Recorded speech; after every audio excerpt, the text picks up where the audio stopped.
Hi, I'm Ayeshe.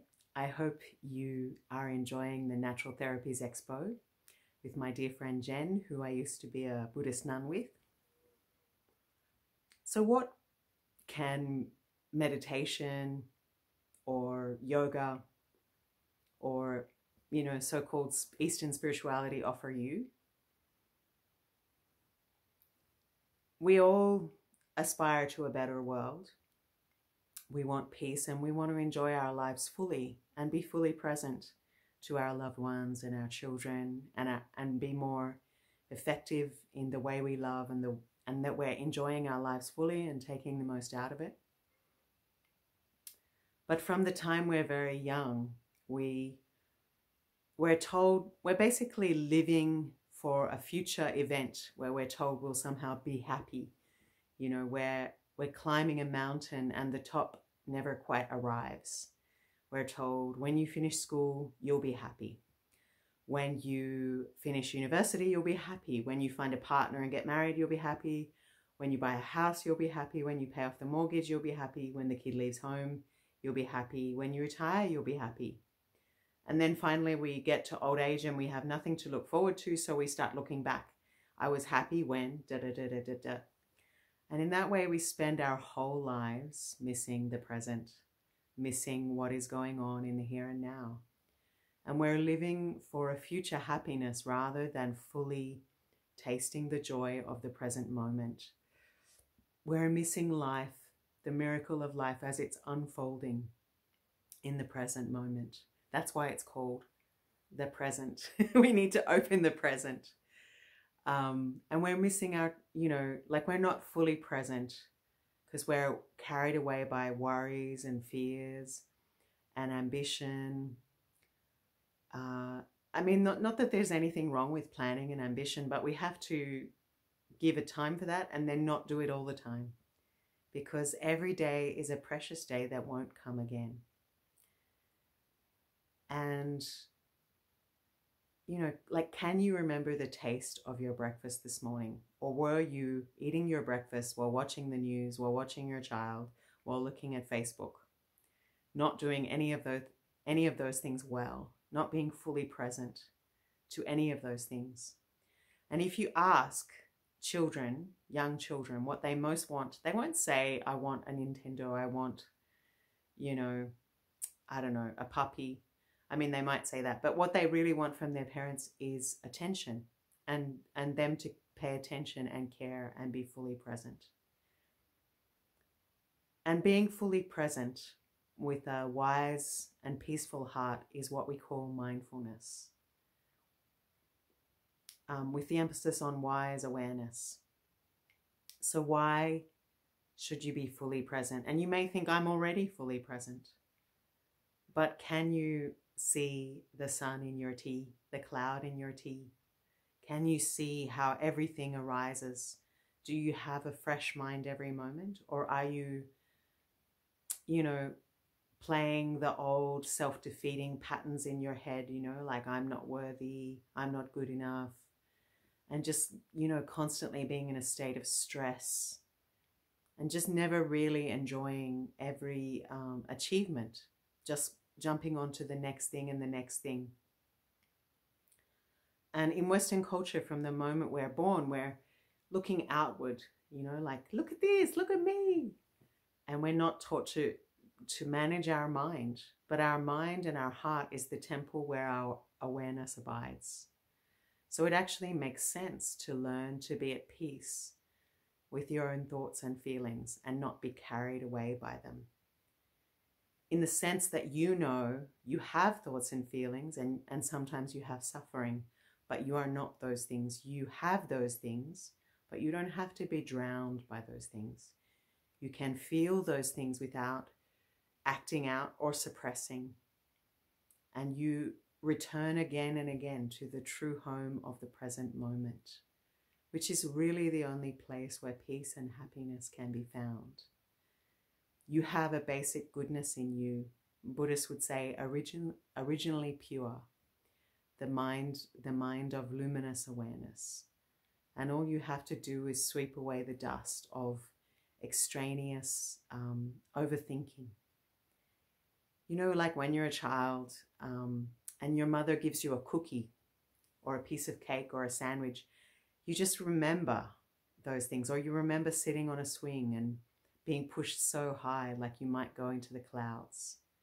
You have such vivid memories from childhood, and you were very happy with very simple things because your mind was not filled up. Your mind was open and spacious and creative and not overwhelmed with mundane over-conceptualization.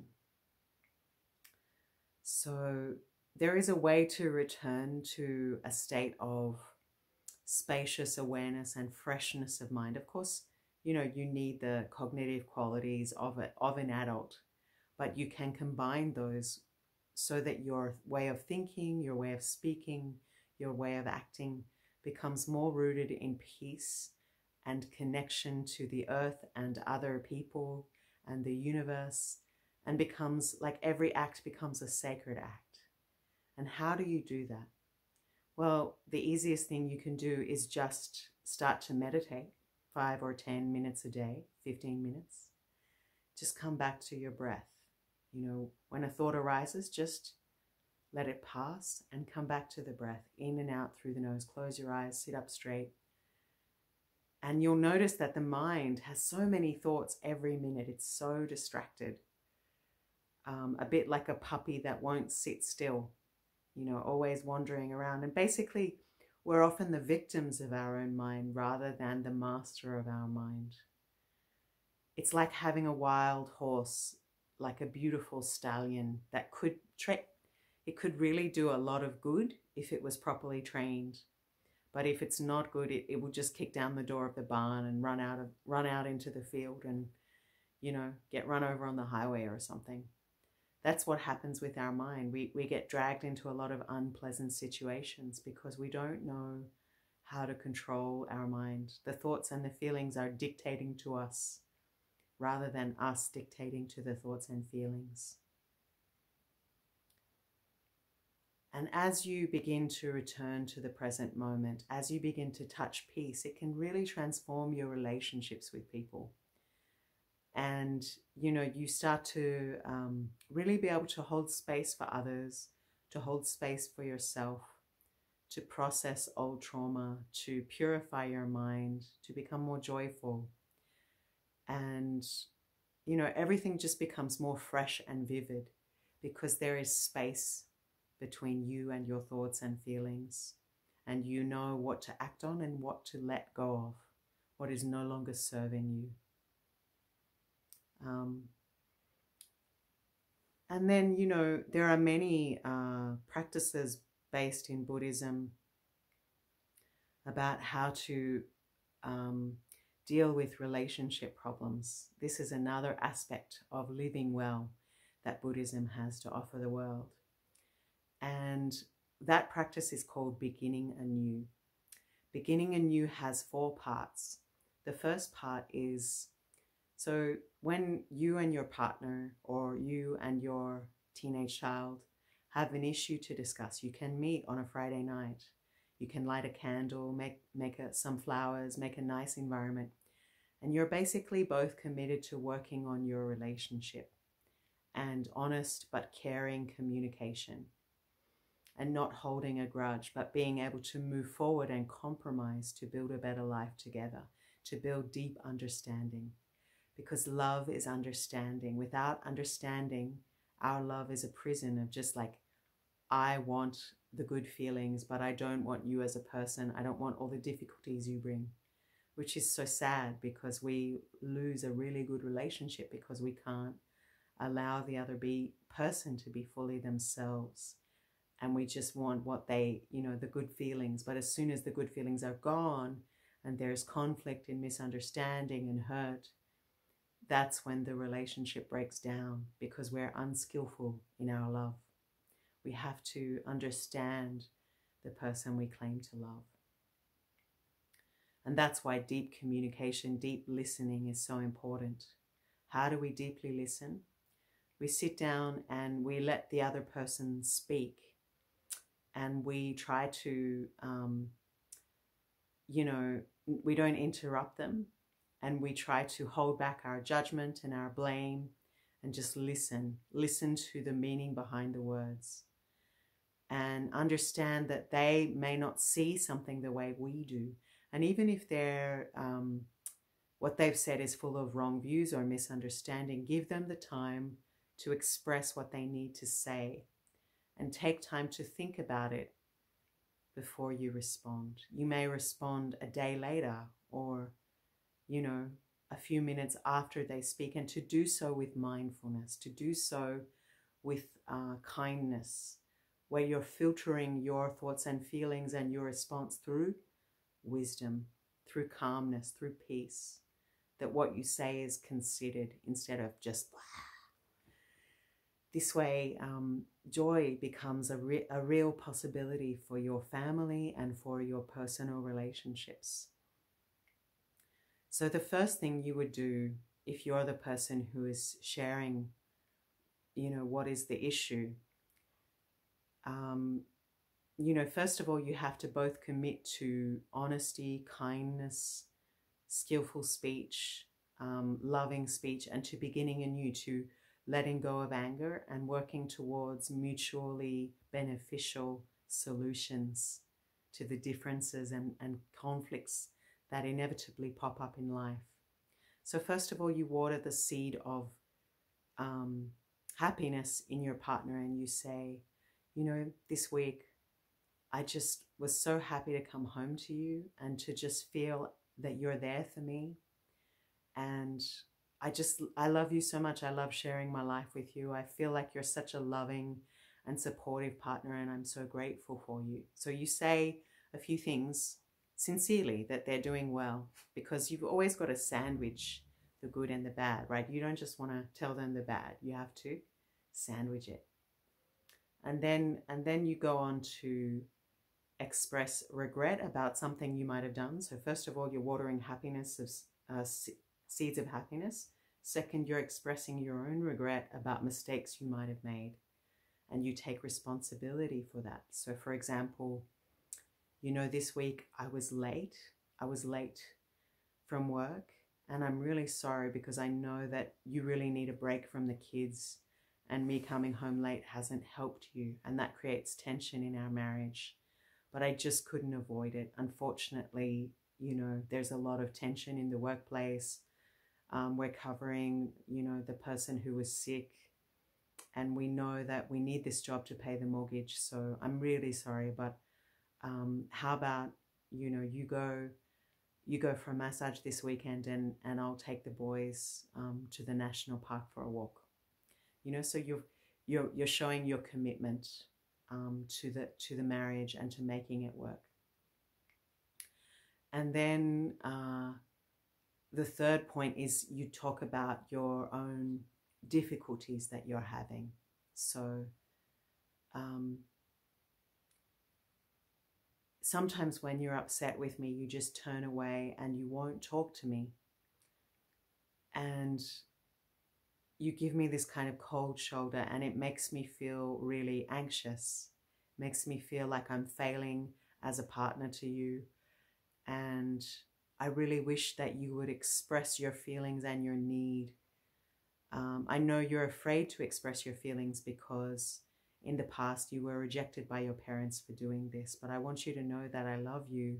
And as long as you express your needs in a reasonable way, I will try to listen, and I will try to do something about it, because I love you and I'm committed to share my life with you. And, please don't lock me out of how you feel and what you need, because it just feeds, when you do this, I feel anxious. It feeds my anxiety. And I know my anxiety is my own problem, but, we made a commitment to love and care for each other in our marriage. So please open your heart and share with me. Don't just hold it inside, and don't hide from me if I've made a mistake or if you're suffering, because just hiding it from me doesn't actually mitigate me. It doesn't keep me from not suffering. You hiding it actually gives me more anxiety. So that's expressed in such a way that the partner can hear it. And then, then there is more, the person who is hearing, who is listening, might ask more information. So, wow, I didn't know that me doing that made you feel rejected or anxious. I really was keeping it inside because I know you have a lot of pressure with your work, and I didn't want to make drama, and I just, wasn't at my best. So I just needed some space. I can't always speak about how I feel in the moment. Sometimes I need a bit of time to process my feelings, but that doesn't mean that I'm trying to keep how I feel from you. So in future, I'll just be like, this isn't your fault. This is just how I'm feeling today. I'm having a down day. I just need some space to process it, but I love you. And as soon as I'm clear about what I'm feeling and what I need, I'll talk to you and thank you for your support and your patience. And that way they can resolve the conflict and they can keep their love alive, because love is like a little pot plant. It needs water, it needs sunshine, it needs compost in all the right amount, that it needs to be tended to. It's not just the case that you put on a ring and suddenly your life is okay and everything is fine.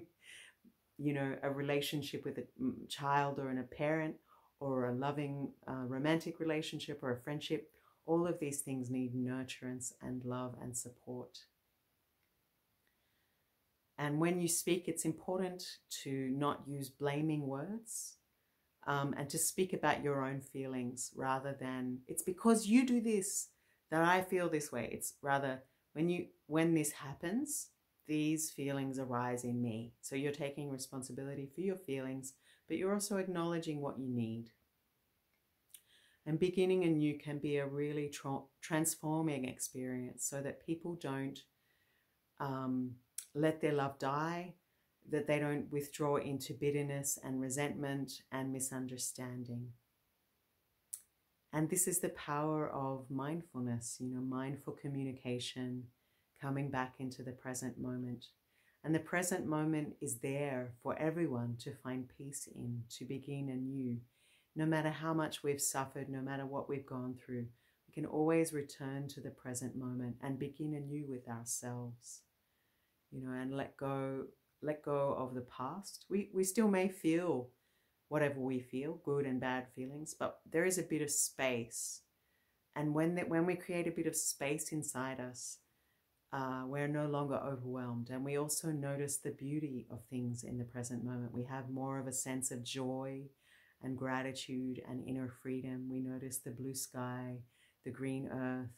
We start to be grateful for small things like, wow, today I got to sit at a cafe with my friend and enjoy a beautiful snack. Today the traffic wasn't too bad.